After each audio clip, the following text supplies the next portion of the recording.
तो आप मेरी वीडियो को तो दोस्तों नमस्कार। एग्री कीवर्ड्स में आपका स्वागत है।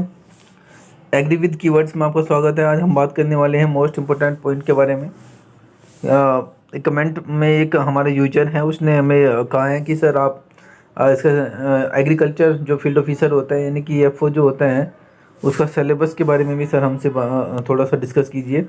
तो आज हम उन्हीं के कहने पर एक IBPS एसओ का जो सिलेबस होता है, ठीक है, उसके बारे में हम अच्छे से एक्सप्लेन करने वाले हैं फ्रेंड्स। तो यदि आपको हमारा वीडियो अच्छा लगता है, आप हमारी वीडियो को लाइक कीजिए और हमारे चैनल को सब्सक्राइब कीजिए और बेल आइकन को भी प्रेस कीजिए ताकि आगे की आने वाली नोटिफिकेशन आपको आगे मिलती रहे। तो ठीक है, हम बात करते हैं आज सिलेबस के बारे में। यूट्यूब पर आप बहुत सारे सिलेबस आप लोगों ने देखा होगा कि एग्रीकल्चर फील्ड ऑफिसर का सिलेबस कोई डिस्कस नहीं करते हैं, लेकिन आज हम डिस्कस करने वाले हैं विद एक्सपीरियंस के साथ। ये एग्ज़ाम हमने काफ़ी बार दिया है और एक्सपीरियंस है हमें, तो हम बता सकते हैं कि आपको क्या पढ़ना है, इसमें क्या छोड़ना है। ठीक है, अगर मैं आपको जो भी चीज़ें मैं आपको बताऊंगा सिलेबस के रिगार्डिंग, आप केवल अगर उनको फोकस करते हो, अगर आप उनको फोकस करते हो, तो यदि आपको किसी फ्रेंड्स ने एग्ज़ाम दिया है और उससे पूछना कि ये टॉपिक आते हैं नहीं आते हैं, तो हमारे यहाँ 110% में आपको 101% में आपको बताऊंगा कि ये टॉपिक्स आपके आएंगे, चाहे पेपर कितना डिफ़िकल्ट हो, कितना ईजी हो। जो टॉपिक मैं बताने वाला हूँ वो टॉपिक आएंगे 100 के 100%, ये मैं आपको कहूँगा। ये आप एग्ज़ाम दोगे, दिसंबर में एग्ज़ाम है, प्री जो स्टूडेंट हैं जो एलिजिबल है इसके हिसाब से, जब वो एग्ज़ाम देंगे तो उसको पता लग जाए कि ये वीडियो सही है या गलत है। वास्तव में मैं आपको बिल्कुल एक्सप्लेन करने वाला हूँ चीज़ें। तो सबसे पहले हम बात करते हैं कि ये IBPS एसओ का सिलेबस एग्ज़ाम समरी क्या होता है। पर्टिकुलर वैकेंसी आती है, बिल्कुल हर साल आता है वैकेंसी। डिटेल्स की बात करें तो कौन कंडक्ट कराता है, institute of banking personal selection, जिसे IBPS आप कहते हैं। I से होता है इंस्टीट्यूट, B से होता है बैंकिंग और P से होता है पर्सनल IBPS, और S से होता है selection, institute banking personal selection. ये इसकी अथॉरिटी है, इसकी बॉडी है एग्ज़ाम कंडक्ट कराने की। देखो, ट्रेनिंग कौन कराता है, इंटरव्यू कौन कराता है, आपका एग्ज़ाम प्री एग्ज़ाम कौन लेगा, IBPS लेगा, बिल्कुल सही है। मेन एग्ज़ाम कौन लेगा, IBPS लेगा, लेकिन आपका जो इंटरव्यू है वो भी IBPS ही लेगा, तीनों चीज़ें। लेकिन आपकी जो ट्रेनिंग है वो बैंक कराता है, जो जिस बैंक को आपको अलॉटेड किया जाता है। 1 अप्रैल को, यानी कि IBPS एसओ का रिजल्ट 1 अप्रैल को आता है, 1 अप्रैल को आता है और अलॉटेड किया जाता है। जो भी बैंक आपको अलॉटेड किया जाएगा, पंजाब नेशनल बैंक कर दिया जाएगा, यूको बैंक आपको कर दिया जाएगा, OBC बैंक जो आपको अलॉटेड कर दिया जाएगा। जो भी 20 बैंक में भी आपका सिलेक्शन होगा, वो बैंक क्या करेगा, वो बैंक आपको क्या करेगा, हाँ, ट्रेनिंग प्रोवाइड करने का काम करेगा। और ट्रेनिंग होने के बाद उसी बैंक में आपकी सिलेक्शन होगा।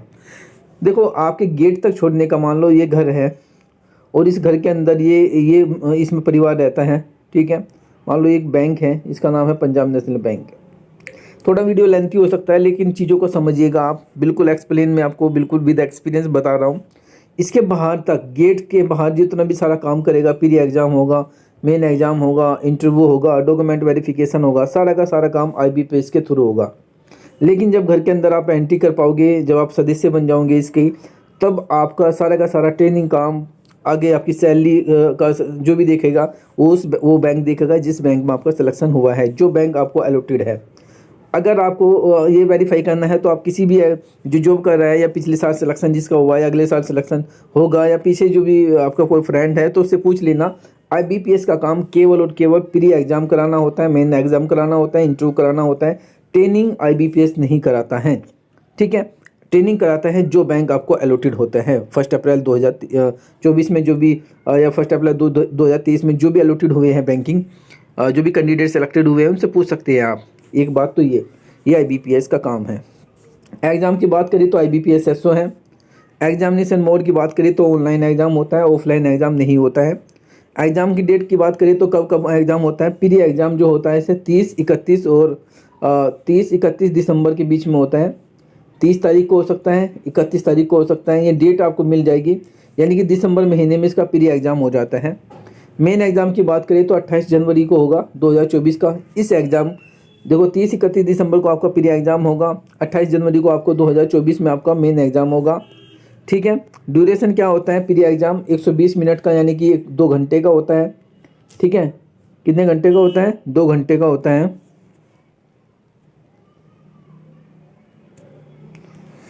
चलो 2 घंटे का होता है, ठीक है। और उसके बाद जो मेन एग्ज़ाम होता है वो 45 मिनट का होता है, या 45 मिनट्स या फिर 60 मिनट्स का भी आप कह सकते हो। कुछ एग्ज़ाम 45 मिनट के होते हैं, कुछ एग्ज़ाम 60 मिनट्स के होते हैं, ठीक है। 60 क्वेश्चन आएंगे एग्रीकल्चर में और उनका समय आपको मिलेगा 45 मिनट्स, ऐसा कुछ कह रहा है ये। चलो आगे हम बात कर लेंगे। सिलेक्शन प्रोसेस की बात करें तो प्री होता है, मेंस होता है और इंटरव्यू होता है। निगेटिव मार्किंग है या नहीं? बिल्कुल है, यस निगेटिव मार्किंग है, 1/4 की निगेटिव मार्किंग है। 4 क्वेश्चन गलत होते हैं तो आपका एक क्वेश्चन माइनस में चला जाएगा, निगेटिव मार्किंग है। ऑफिशियल वेबसाइट की बात करें तो IBPS.in इसकी वेबसाइट है। ये सब चीज़ आपको मैंने बता दिया है, ठीक है। 2 घंटे का प्री एग्ज़ाम होगा, मेंस एग्ज़ाम 45 मिनट का भी हो सकता है, 60 मिनट्स का भी, और डिपेंड करता है अलग अलग आपका क्या है। क्या आप AFO के लिए अप्लाई कर रहे हो, 45 मिनट्स होती है 60 क्वेश्चन के लिए।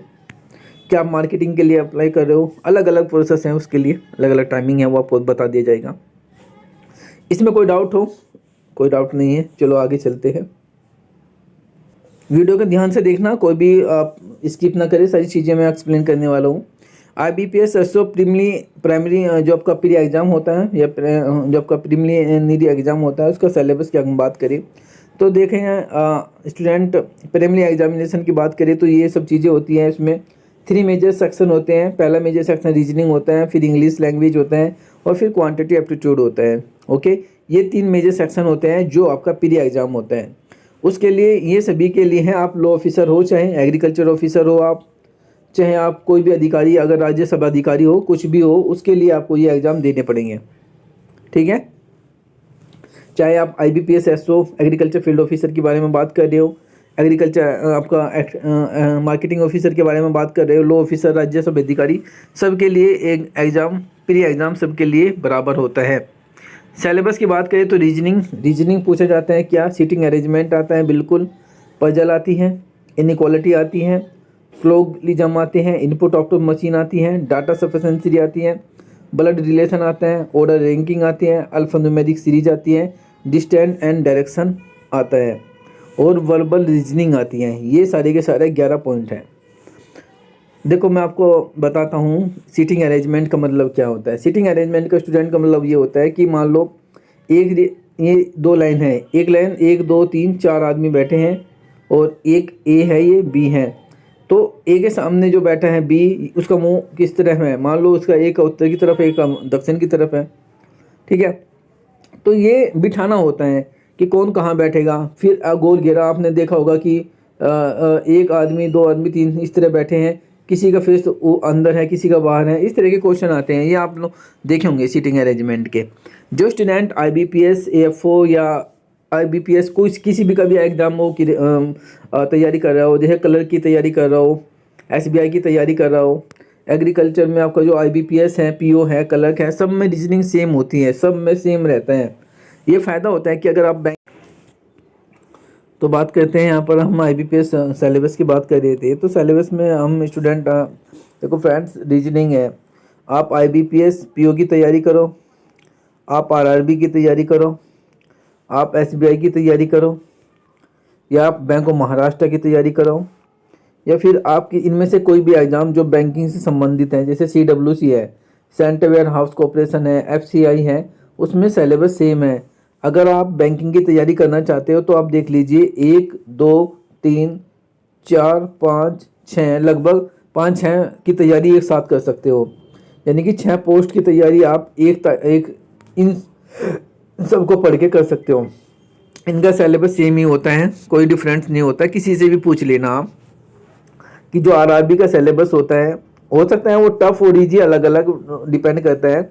RRB का जो सिलेबस होता है सेम IBPS का सिलेबस होता है, और सेम SBI का सिलेबस होता है, और सेम आपका CWC और FCI का सिलेबस होता है। तो स्टूडेंट, अगर आप इनमें किसी एक की तैयारी करोगे तो आप 5-6 की पोस्ट की तैयारी कर सकते हो।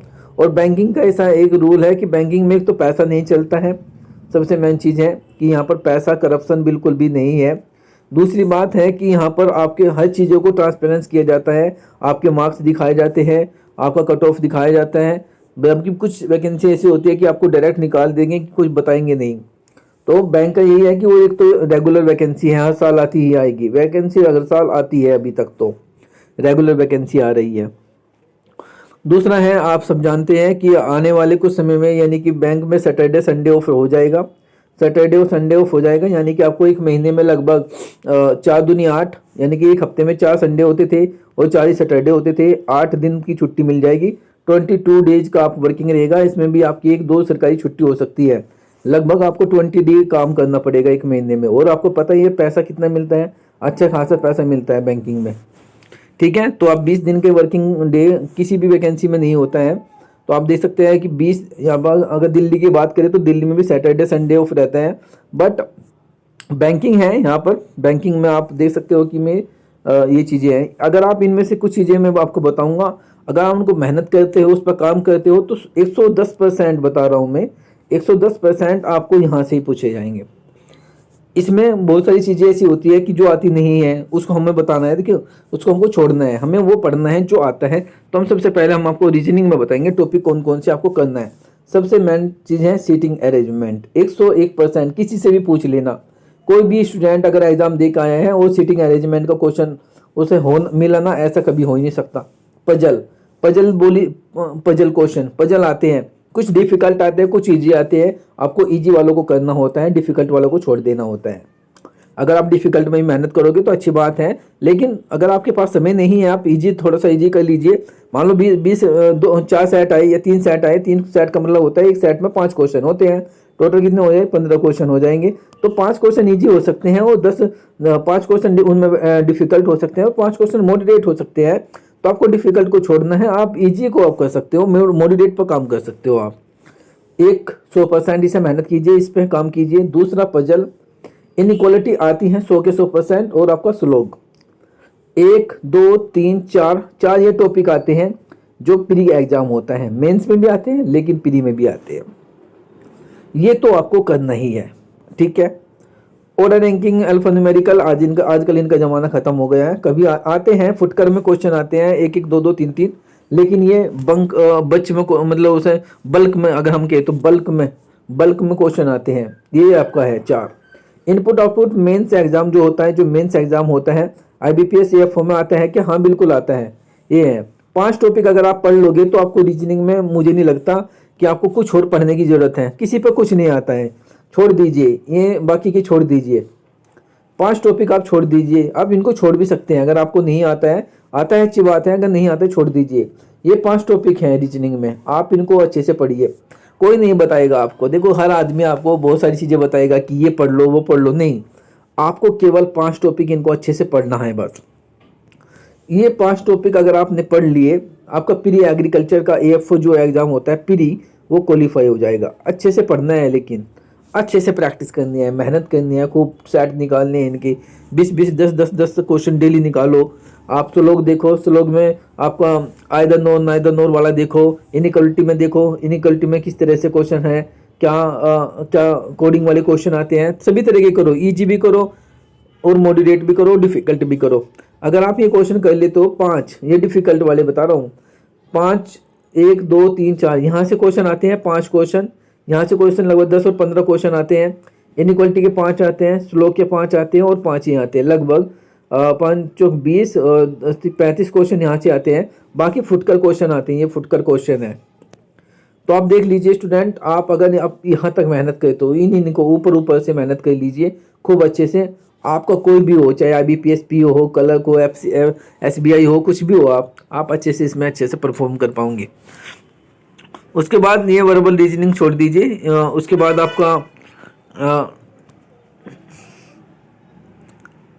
आपका आता है क्वांटिटी एप्टीट्यूड। क्वांटिटी एप्टीट्यूड में भी स्टूडेंट अगर आप इसमें मेहनत करना चाहते हैं तो बहुत सारी चीज़ें हैं। देखो इसमें लगभग 15 टॉपिक है, लेकिन मैं आपको वही 4-5 टॉपिक बताऊंगा जो इस पर आपको मेहनत करना है।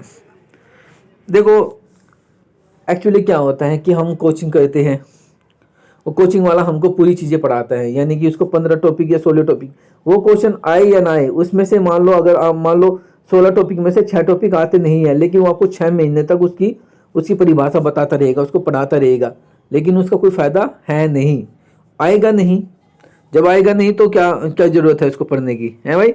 लेकिन एग्जाम कोचिंग वाला इसलिए पढ़ाता है क्योंकि कभी आप ये कह दो कि वो 6 टॉपिक पढ़ा के कह दे अरे यार ये तो कोचिंग वाला कुछ पढ़ा ही नहीं रहा, पैसे ले रहा है, इस वजह से वो क्या करते हैं, उन 6 टॉपिक को पढ़ाता है जिनसे कोई लाभ आता नहीं, कोई क्वेश्चन आते नहीं, बस। तो हम बात करें सबसे पहले आप यहाँ पर जब आप हमारे चैनल का नाम एग्री विद कीवर्ड्स है, तो यहाँ पर हम कीवर्ड्स के बारे में बात करेंगे, कोई ऐसी बात नहीं करेंगे जो आपको लंबी या लेंथी हो, हम कीवर्ड्स से ही बात करना चाह रहे हैं। तो सबसे पहले हम बात करेंगे कि कौन से टॉपिक आपको पढ़ने चाहिए। नंबर सीरीज पढ़ना चाहिए, बिल्कुल आता है। डाटा इंटरप्रिटेशन मोस्ट इंपॉर्टेंट है, आता है। सिंप्लीफिकेशन अप्रोक्सीमेशन का जमाना चला गया, लेकिन फिर भी कहीं ना कहीं इनका भी रोल है सॉरी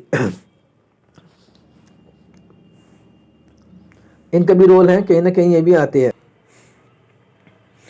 ये भी, ठीक है।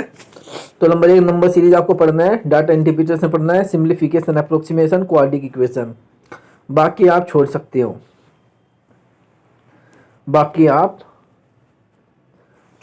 हो, टॉपिक कितने हैं, 16 है, बताइए कितने महीने, 4 है। 12 टॉपिक आपको नहीं पढ़ने हैं स्टूडेंट, जो पढ़ना चाहता है पढ़ सकता है, ऐसी बात नहीं, मैं उनको ये नहीं कह रहा हूँ कि उसको पढ़ना नहीं है, आपकी मर्जी है भाई, पढ़ सकते हो, लेकिन उनका क्या फ़ायदा है, 50 क्वेश्चन आएंगे, 50 में से 35 क्वेश्चन लगभग यहाँ से आ जाएंगे, 30-35 क्वेश्चन, 15 क्वेश्चन के लिए आप क्यों अपने इतनी मेहनत करोगे, 6-7 महीने मेहनत करोगे, 6-7 महीने अगर आप इन्हीं में मेहनत करते हो, इसी में मेहनत करते हो 4 में, तो आपका काम हो जाएगा। नंबर सीरीज कितने आते हैं, 5 आते हैं। डाटा इंटरप्रिटेशन कितने आते हैं, 15 से 20 क्वेश्चन आते हैं, 15 से 20, कोई भी एग्जाम हो देख लीजिएगा। सिंप्लीफिकेशन के 5 क्वेश्चन आते हैं, अप्रोक्सीमेशन के 5 क्वेश्चन आते हैं, क्वाड्रेटिक इक्वेशन के कितने क्वेश्चन आते हैं, 5 क्वेश्चन आते हैं। तो आप देखना चाहो तो देख सकते हो स्टूडेंट कि इतना इजी है अगर आप इन 4 टॉपिक पर मेहनत करते हो। कोई भी स्टूडेंट अगर किसी का सिलेक्शन हुआ है, आपका दोस्त है, फ्रेंड्स हैं, आपका रिलेटिव है, कुछ भी है, आप उनसे पूछना उसका सिलेक्शन हुआ है कि ये टॉपिक गलत है या नहीं है, ये सर तो जो वीडियो में बता रहे हैं गलत बता रहे नहीं, ये विद एक्सपीरियंस है स्टूडेंट, ये एक्सपीरियंस से कमाई हुई चीज़ें हैं, ऐसी नहीं है कि आपको हम ऐसी वीडियो में बता देंगे। किसी से भी पूछ लेना इनसे बाहर आता है क्या। अगर आप इन 4 पॉइंट को अच्छे से पढ़ते हो, 4 टॉपिक को अगर अच्छे से मेहनत करते हो, तो मैं कहता हूँ कि आपका 30+ क्वेश्चन आ सकते हैं, 30+ मार्क्स आपके आ सकते हैं, लेकिन इसमें एक भी क्वेश्चन छूटना नहीं चाहिए। आई बात सुनना। तो आप देख सकते हैं अगर आप AFOA की तैयारी करना चाहते हो तो आप इन 4 टॉपिक को पढ़ के उसकी मेहनत कर सकते हो। यूट्यूब पे आपको कोई नहीं बताएगा इतना डीपली, एग्रीकल्चर फील्ड ऑफिसर में कोई इतना डीपली आपको नहीं बताएगा, सब फेंक के ये पढ़ लो वो पढ़ लो, हमारी कोचिंग में आ जाओ।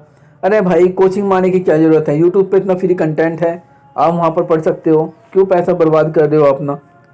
तो आप इतनी सारी चीज़ों को पढ़ सकते हो, ठीक है।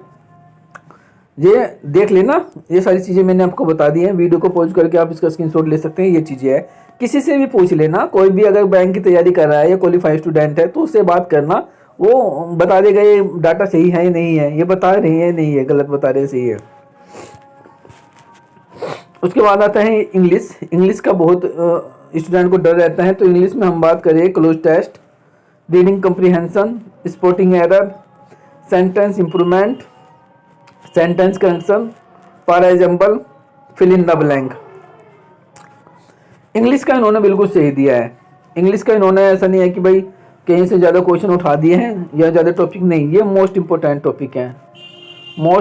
टॉपिक हैं, यहाँ से आते हैं, ये इन्होंने सही दिखाया, जहाँ भी दिखाया ये एग्जाम वालों ने, जो भी जिसका भी ये है पैटर्न इंग्लिश का, ये इंग्लिश का पैटर्न है, बिल्कुल सही दिखाया इन्होंने, ये ज़्यादा आप ये बिल्कुल सही है। इसमें भी अगर आप मेरे से पूछना चाहते हैं कि सर मुझे इंग्लिश में पास होना है, आप इसको पकड़िए, रीडिंग कॉम्प्रीहेंशन को पकड़िए, पैरा जंबल को पकड़िए, मुश्किल है, थोड़ा सा डिफिकल्ट पड़ता है, फिल इन द ब्लैंक को पकड़िए, आप लोग क्लोज टेस्ट को पकड़िए।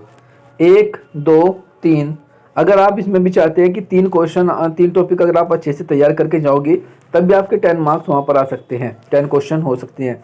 10 क्वेश्चन का मतलब होता है 5 मार्क्स, 5 मार्क्स से ज़्यादा कट ऑफ कहीं जाती नहीं इंग्लिश की। तो आप 10 से 20 क्वेश्चन आप इसमें से आराम से अटैम्प्ट कर सकते हो। क्योंकि क्लोज टेस्ट कितने का आता है, 5 का भी आता है, 10 का भी आता है। रीडिंग कॉम्प्रिहेंशन कितने का आते हैं, 20-20 क्वेश्चन आते हैं, 10-10 के 2 आते हैं पहले नंबर। फिल इन द ब्लैंक कितने आते हैं, 5, यानी कि 20 और 10 कितने हो गए, 30, 35 क्वेश्चन तो यही हो गए आपके। तो आप 35 में से अगर आप 35 क्वेश्चन अटैम्प्ट करते हो तो आपको 30 क्वेश्चन अगर भी ठीक हो गए तब भी 15 मार्क्स हैं, वो बहुत ज़्यादा होते हैं 15 मार्क्स इंग्लिश में एग्रीकल्चर फील्ड एग्रीकल्चर वालों के लिए। एग्रीकल्चर के लिए इंग्लिश मार्क्स बहुत वो रहते हैं। एक इस पर मेहनत कीजिए, फिल इन द ब्लैंक पर मेहनत कीजिए, रीडिंग कॉम्प्रिहेंशन। 3 टॉपिक मैंने बताए हैं, 7 में से 3 बताए, 4 आपको छोड़ने हैं। आप छोड़ सकते हो और मेहनत भी कर सकते हो। आप इन पर मेहनत भी कर सकते हैं, आप इन्हें छोड़ भी सकते हो, आपकी मर्जी है। लेकिन मैंने आपको कीवर्ड्स में बताना है तो आपको शॉर्ट में मुझे बताना है, तो ये आप इस पर मेहनत कर सकते हो 3 टॉपिक पर। कोई स्टूडेंट, बहुत सारे स्टूडेंट तो बताएंगे कि नहीं ये गलत है। आप किसी से भी पूछ लेना, अगर जो मैंने चीज़ें आपको बताई हैं अगर आप गलत लगता है तो आप वापस मेरी यूट्यूब वीडियो पे आना और कमेंट करना सर आपने गलत बताया है। लेकिन वो स्टूडेंट होना चाहिए जो जिसने एग्ज़ाम दिया है, जिसने क्वेश्चन को पेपर को क्वालिफाई किया, उससे पूछ कर देखना ये इम्पोर्टेंट टॉपिक है या नहीं है, इनको क्या ये आते हैं या नहीं आते। ये हमेशा आती है। हो सकता है क्लोज टेस्ट की जगह 5 क्वेश्चन हो सकते हैं लेकिन आते हमेशा हैं। फिल इन द ब्लैंक की जगह डबल फिलर आ सकते हैं, सिंगल फिलर आ सकते हैं, ये अलग चीज़ें हैं, लेकिन फिल इन द ब्लैंक आएंगी ज़रूर। तो ये रहा आपका सिलेक्शन प्रोसेस की बात करें तो सिलेक्शन प्रोसेस इसका प्री एग्ज़ाम होता है, मेन एग्ज़ाम होता है और आपका इंटरव्यू होता है। ठीक है, ये आपका प्रोसेस है। ये सिलेबस के बारे में मैंने डिस्कस किया है। 1-2 वीडियो में ले आऊँगा, क्वाड्रेटिक इक्वेशन पे ले आऊँगा वीडियो, इनइक्वालिटी में बता दूंगा, 2-4 वीडियो जो हैं अच्छी सी मैं आपको बता दूंगा। बट अगर आपको मेरी वीडियो अच्छी लगती है तो अगर आपको लगती है कि ये कंटेंट सही है, सर कंटेंट थोड़ा बता रहे हैं, तो आप मेरी वीडियो को लाइक कर सकते हैं, मेरे चैनल को सब्सक्राइब कर सकते हैं। उसके लिए आप लोगों को बहुत बहुत धन्यवाद। आज के लिए इतना ही।